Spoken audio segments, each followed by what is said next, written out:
As I promise sa mga nagre-request sa pang-negosyo recipe ngayong pasukan, naku, itong recipe na ito ay tamang-tama para sa inyo. Dahil ang gagawin natin dito ay one-pot cooking method, meaning sa iisang kawali na lang natin ito lahat lulutuin. Hindi na tayo magpapakulo ng napakahabang oras at masasayang lang yung gas at super tipid itong gawin at hindi matutuyo ang inyong macaroni spaghetti. Sa malaking kawali, nilagay ko na rito yung ating macaroni pasta, hotdog, mushroom at ang ating tubig. Takpan natin ito at laksan ng apoy at mag-intay na ito ay kumulo. Haluin lang muna natin ito kasi nagdidikit-dikit talaga ito sa bottom ng ating pan.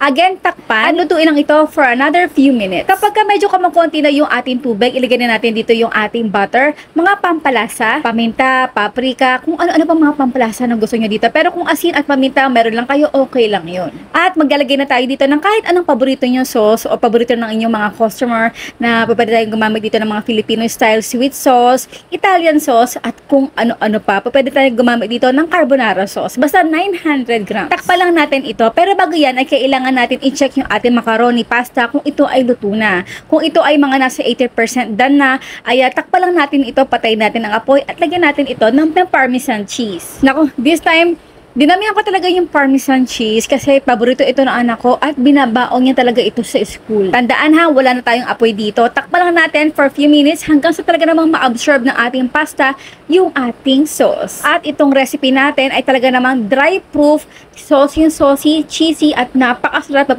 pwede pang negosyo ngayong pasukan. Kung meron pa kayong request dito sa ating channel, kung gusto niyo pa magkaroon ng recipe negosyo idea, pakicomment naman sa ating comment box section. Bye!